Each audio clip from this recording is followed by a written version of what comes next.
Welcome to Be a Smarter Homeowner podcast, where you'll discover strategies to save money, save time, and be better organized in managing your largest financial asset and biggest expense, your home. Your hosts, John Bodrozic and Beth Dotson, who are co-founders of HomeZada, have been supporting homeowners for over 20 years. They are here to share with you their tips and suggestions, as well as interviews with industry experts, with the goal of helping you become a smarter homeowner. Now, here's your hosts, John and Beth. Welcome to another episode of Be a Smarter Homeowner podcast. We're quite excited about today's show because we're going to talk about a concept called the hybrid home. Let's face it, we in America and all around the world have been facing a COVID-19 pandemic, and that has dramatically changed where we work, how we work at home, all of the energy associated with that. And we've got a fantastic guest that's going to walk us through what that all means to us as consumers and homeowners. So Beth, why don't you introduce us, our guest? Oh, I'm so excited for our guest today. So Dennis Stinson, I'm going to read his bio. He is the Vice President of Sales for Fujitsu General America, a national manufacturer with distributors in local communities across the United States, Canada, and the Caribbean, and brings over 30 years of experience in this particular industry. Dennis leads a team of sales professionals selling over $300 million of Fujitsu products. At Fujitsu, and I apologize when I always mispronounce that, Dennis has held the responsibilities of regional sales manager in the Mid-Atlantic and the director of national accounts.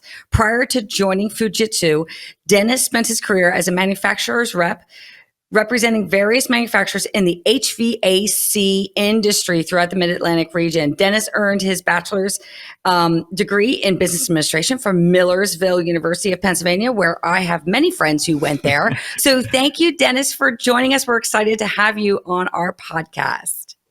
Well, thank you so much for inviting me, and thank you for having me. You make my career sound very exciting, so thank you for doing that. It's amazing. It's amazing. You've been doing this a long time. And because we're talking about this situation, COVID, and it's changed the way we work at home a bit, can you tell us a little bit about what you define as the hybrid home?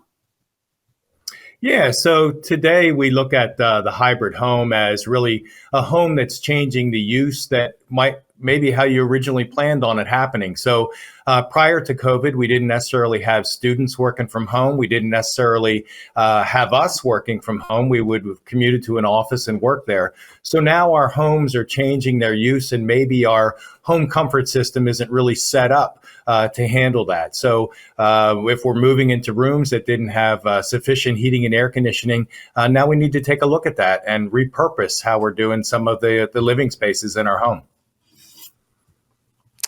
Dennis, quick follow-up on that. Have you seen any statistics around what people are predicting the overall impact of people who used to work in an office that may now be either committed to fully working at home or sort of the hybrid model? Can you kind of quantify maybe some of the magnitude that you've seen with industry research out there? Well, the numbers are moving, right? And I don't know that we've really settled into what the new normal is. We can look at the empty office buildings and realize right away the volume of people that are no longer returning to the office space. And as we continue to expand, and every business in America is expanding, or most businesses are, you're now finding that new pool of labor wants to have some level of hybrid work, that wants to be able to have some level of work at home. So I think we're going to look at a new normal. I'm not sure that the balance is going to be 100% in the office, and I'm also not sure the balance is going to be 100% at home, but I'm pretty sure it's going to be something in the middle where we're going to spend a fair amount of time at home and repurposing our homes and our home comfort systems, and then also a level back in the office. So I don't know that we've really settled in on what it's all going to look like moving forward. So with that happening, obviously this does impact energy bills for homeowners because they are home more often. And let's face it, technology does use a lot of energy. What has your team understood about these energy bills, and how is that impacting the homeowner? Well, so what we know is that a significant portion of our home energy costs are dedicated to the home comfort system. And whether that's either heating or air conditioning, a significant part of our bill is dedicated to our home comfort systems. So that really comes down to, now that we're spending more time in our home, where we might have set back the thermostat when we went off to work, nowadays we're not. That we need that room comfortable throughout the course of the day. Not only are we coming back at the end of the day and having some dinner and enjoying time with our family, and then maybe watching some TV and going to sleep. Now we're spending the entire day in our properties. So we really want that to be comfortable the entire time that we're here. So we now have a 24-hour a day load on our home. Yeah, it's a lot. Yeah, follow-up that I'd like to ask you, Dennis, is most people may have bought a home and they've never actually, they may not even know who the current manufacturer is of their HVAC units or how old they are. Can you talk a little bit about sort of some guidance that you might give homeowners as it relates to trying to assess maybe their current HVAC systems and how they might consider looking in the market for maybe more energy efficient models as it looks to, trying to decrease that energy bill? Yeah, that's a great follow-up, right? So how do I know what I have? So the easiest thing for a consumer to do is to take a look, not necessarily at the thermostat, but at the equipment that's outside and see if there's a name on it, get a good feel for what it is. But the best thing you can do as a consumer, if that's not your area of expertise, is to call in an expert, to locate a quality contractor and have them come in and give a good assessment. What we know as homeowners is if we're comfortable and if it's affordable. So if I move from room to room in my house and I'm comfortable, then I know that my system's working. It is that simple. And then also when the bill comes on a monthly basis, does it seem to be reasonable? Is it on par with what I expect it to be for the size of my home and those that are equivalent around me? Does all that seem to make sense? But really, as a homeowner, you should have a relationship with a variety of different contractors. An HVAC contractor is imperative. Try to find one before your system breaks. So get on a regular annual maintenance program to have your system maintained and cleaned, and get some good advice before it goes south on you and you need to find somebody to come fix it. But on that same note, you should have a electrical contractor that you know. You should have an exterior contractor that you know. There should be a couple of contractors that you should be comfortable with reaching out to and not trying to find why you have a leaky roof or a down air conditioner or are in an emergency. So it sounds kind of boring, but as we gather for the holidays and as we gather over the summertime, ask your friends between hot dogs, who do you use for this or who do you use for that? That's the time when you really want to find somebody. From a recommendation from a friend is when you want to find somebody. You are speaking my language, Dennis. In fact, my HVAC guys were out here yesterday in my home checking on everything because I do those annual and biannual. I actually have them come in twice a year to check on my HVAC systems because I have more than one. And that can be costly if something should happen. So one of the other things I want to talk about too is how can homeowners actually leverage smart home heating and cooling? And what are some of the available systems and technologies that are out there? So there's a variety of different kind of heating and air conditioning systems. And at Fujitsu General America, we specialize in a couple. Our flagship product offering is our Halcyon product line, which is a ductless product offering. And what that really means is we still have an outdoor unit. We have a condenser. That's where the compressor is. And then we have indoor units. And we stick those units in the point of use. So almost in every room would you have some type of indoor unit. We make a couple of different kinds. Everybody's used to seeing the wall mount product. The graphic that you're seeing now is your ceiling cassette, but we also have ones that look mini air handlers, and we've got some floor mount product. But effectively what you're doing is putting in a unit in each location throughout your home. And what that does for you, we don't get any duct loss, so you don't lose any efficiency from the outdoor unit to the indoor unit, but that also gives you zoning. And what that really means is that if I like to sleep at 68 degrees and my kids like to sleep at 72, nobody's got a blanket, nobody's got the window open, you're sleeping where you want to be. And then now that I've got some kids off at school and I've got some empty bedrooms, I don't have to air condition or heat the house to one constant temperature. I can temper the room that my wife and I spend time in and not worry about keeping the other bedrooms warm or cool. So that in and of itself is going to save a considerable amount of energy, not doing the entire house, but doing just where we're living at a fraction of what it was. So tremendous energy savings just in that fact by itself. Follow up on that, Dennis, is sort of back to what you talked about, the size of your home, right? People who live in, 2,000 square foot homes, 5,000 square foot homes, and everything in between. And as I was reviewing the Fujitsu product line, maybe it's a question of, do homeowners have to consider either A, replacing their whole existing central unit, or can they look at the Fujitsu product line as in addition to, by adding your split units, but still maintain perhaps their existing units because they want more flexibility in those different rooms of the house? Yeah, great lead in. Thank you. So you really look at the product line. When we came into the market some time ago, about 20 years ago, we were really considered spot heating and cooling. So we were supplemental. So if you were in a house and a room was uncomfortable, or you finished your basement, or you put on a sunroom, then you would have this as a spot heating and cooling.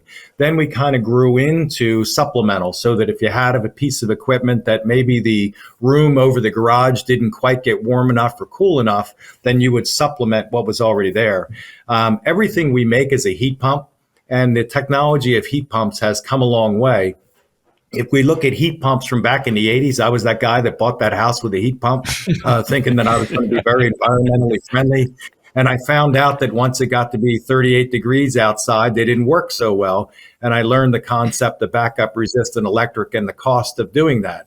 The technology now is that we are a whole home year-round comfort solution. So I can look at my product and it'll do over nameplate performance at minus 15 degrees. So if your listeners have the concept that heat pumps are expensive, once it gets cold outside, ductless technology and inverter technology is an entirely new realm in terms of technology, and can be a year-round whole home solution, which hasn't always been the case in the heat pump market. Interesting.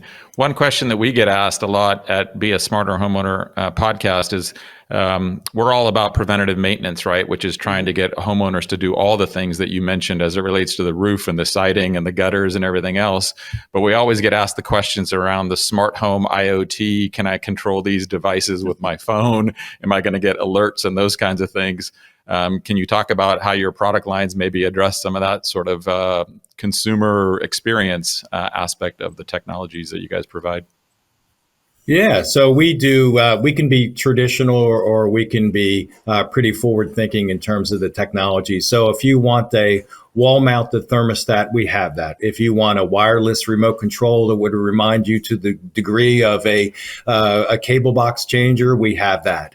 If you want to tie into Wi-Fi and control your home comfort system from anywhere in the world, as long as you have a router at your house, we can do that as well. And we can also tie into the Google and Alexa properties. So if you want to sit on your couch and bark at your air conditioner to get it up and down, we can do that as well. We also tie into a really neat app called IFT, and it stands for If This Then That. And that's one of those open protocols that allow you to tie a variety of different things in together. So if it senses movement in the driveway, it can turn on the air conditioner. If the doorbell rings, it can do other things. So it's the IFT app is pretty neat in of itself. So in terms of technology, we can tie into all that. That's fascinating. And that's efficient and also exciting for our customers. They love hearing this kind of stuff. So one of the things that we always like to leave with our customers too is, what are some easy tips and tricks that people can do around their house for simple fixes that can help them with energy efficiency? Because I know everyone's asking about that right now. Yeah, so energy efficiency, it really comes down to you want to maintain your equipment. So you want to give it the best chance to operate. So there are a lot of things that as a consumer you can do. And whether that's change filters or clean filters, you want to be able to do that. If the next step you can do is not all the time does the entire property need to be the same temperature. So if at nighttime, if you're using one of the night setbacks features, you can, in the wintertime, you can have the house get a little cooler while you're comfortably in bed under a comforter, and in the summertime you could allow the temperature to creep up a couple of degrees. So using your programmable features and maintaining your equipment as a consumer is a great step to be able to save some energy, some considerable energy, to be frank with you. And that ultimately impacts your bills and your spend, which can be significant. At least where I live, it can be significant as it relates to energy cost, and you want to make sure you're constantly maintaining that. Dennis, as a follow-up, can you talk about, I know that a lot of the energy utility companies across the country, they're incented to provide various rebates to customers to put in solar or energy efficient units. And how does Fujitsu work with my local energy company, whoever it happens to be across the country? And can you talk about sort of that rebate aspects over everybody looking at trying to lower energy costs? Yeah, so we are all heat pump. And we know that throughout the United States, there is what's called strategic electrification, which is a movement towards less carbon-based fuels.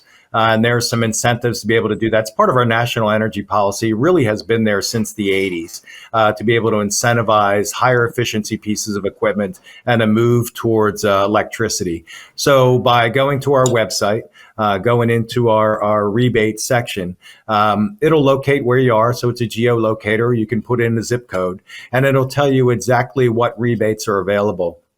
I really like this website simply because as you click on the dollar amount, it'll take you directly to your local utility. It'll list the guidelines and also all the forms you need to actually submit for your rebate. So on that particular device there, which is a typical unitary device, in that zip code where that's located, there's $725 in rebates. So really what it does, it allows you to step up to a higher efficient piece of equipment for about the same price as what the bare minimum would be. So by using the rebates that are there, it's our federal tax dollars that are coming back to us. We might as well use it, but allows us to step into a greater level of efficient piece of equipment and save ourselves some comfort and some energy along the way. Fantastic. Maybe a bit of a recap, because we always like to give our audience kind of like action steps, right? So if you were listening to this podcast as a homeowner, how would you recommend a homeowner sort of go through the whole process of like assessing their situation and then maybe researching your product line or finding a contractor? Can you guide us through what the whole process might look like if a consumer went and did all this, working with your organization? Yeah, absolutely. So I would start with spending some time with my family and my spouse and just getting a good assessment on, are we comfortable? Are we comfortable in our home? Have we changed the use of our home? And is there a need for us to take a hard look at this? And once we have the opportunity to do that, then I would ask my friends, a good contractor that they've used, a trusted contractor, and I would bring them into my home and have a conversation about my home comfort system and look at some of the options out there. Today's consumer is considerably more educated than what used to be in the past, maybe even 25 years ago with the advent of the internet. And I would encourage them to visit my website at fujitsugeneral.com. Take a look at the exciting products that are there. Take a look at the eco rebates that are there, and take a look at some of the options that are available out in the marketplace to be able to address the needs of my home. But it really starts with getting a good quality contractor, get a good feel for yourself of what your expectations are and the usage of your home. Get a good idea of what your family budget is to invest in an upgraded HVAC system, and then also what you want your operational costs to be. That's where I would start. That's how I would do it. Now, one of the questions that I have for you, which is fantastic, one of the questions I have for you, Dennis, is if people want to buy these units direct, can they buy them direct through Fujitsu, or do they need to go through a contractor to do that? We market all of our products through professional trades. So HVAC equipment really really is not a DIY product. And technically speaking, because it has a refrigerant in it, you do need an EPA license to handle refrigerant. So you wouldn't be able to do this by yourself. There are a few things in this world that we can tackle by ourselves as homeowners, right? And there are some things that we should leave to the professional trades. HVAC is one of those. Understanding electricity, understanding airflow, understanding the mechanical side of the business. That's a learned skill. It's equivalent to somebody trying to do drywall that doesn't know how to do it. You don't know how bad it is until you get it all done. And HVAC is one of those things. Thank you for that. Our audience is always asking, what should we do ourselves and what shouldn't we? And we are big proponents of, yes, HVAC, electrical, anything to do with water. Please have someone else do it because they're just more experienced. And there's the safety issue, right? If you can't perform the task safely, you should definitely hire a professional. Dennis, quick question for you. Our customer base is all across the country. So I'm assuming if they were trying to find a contractor for your products, representation, whether you're in Florida or North Dakota or Arizona, I'm assuming all available on your website? Yes. So again, FujitsuGeneral.com, and we've got a section on there to locate a contractor. We've got a live chat feature, and we've also got an engagement feature that comes out and connects you to our elite contractors. So our elite contractors are those that have got a lot of installations under their belt and have done a level of training with us to be able to earn that badge. So our elite contractors are our best business partners. And from them, there's some benefits as well. So I would ask if somebody's looking for a contractor, we're covered across the U.S. through Canada and the Caribbean, and you'll be able to find all that on our website. That's fantastic. Great. Questions? Yeah, maybe one last follow-up question again, based on, again, our audience asked us this question.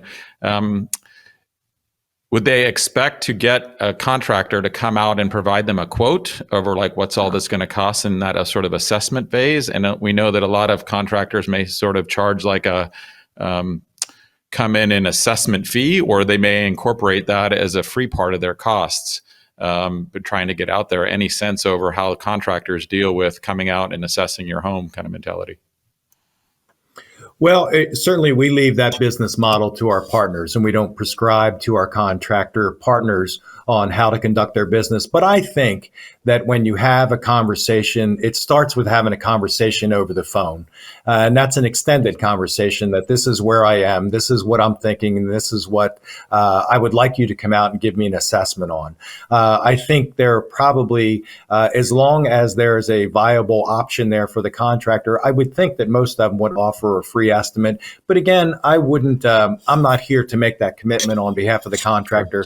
That's their business model to run. But all of us are always looking for the opportunity for business. And that starts with a good, solid conversation and an understanding from the consumer to the contractor when you're on the phone. So you know what to expect when they get out, and they know what to expect when they come out. Great. So you bring up a very good point. As a homeowner, do your research prior to having that conversation. Go check out all of your equipment that you currently have today. Take photographs of it. Contractors are open to seeing those photographs and helping understand and make that assessment better. So thank you so much for that. Any more questions, John, for Dennis? Maybe an open-ended question, Dennis. Is there anything that we didn't ask you that you want to get out? Because we're so excited about you having on our show. Sometimes we miss a key question or not. Anything you want to address at the end? No, I just thank you for the opportunity to talk to you and to your listeners and talk about the exciting side of the business in ductless heat pumps. And with that, we look at just tremendous efficiency and great zoning comfort. And it is a different technology than what we typically are used to seeing in the United States, but it's continuing to grow, continuing to emerge as a leader in the marketplace. So thank you for help spread that word to your loyal listeners and giving them some options and some insight and some knowledge on a different part of the marketplace that maybe they weren't aware of. So thank you. Thank you for being our guest. We really appreciate it. So with that, we're going to end this episode of Be a Smarter Homeowner podcast. We thank you for joining us. Please share this with any of your colleagues, friends, family that you think may need this kind of information. And by all means, please rate us on all the major podcast platforms. But with that, thank you so much. And we want to be here to help you be a smarter homeowner. Thank you for listening to the Be a Smarter Homeowner podcast. Visit beasmarterhomeowner.com to sign up for our newsletter and find out more about software to help you save time, save money, and manage your home.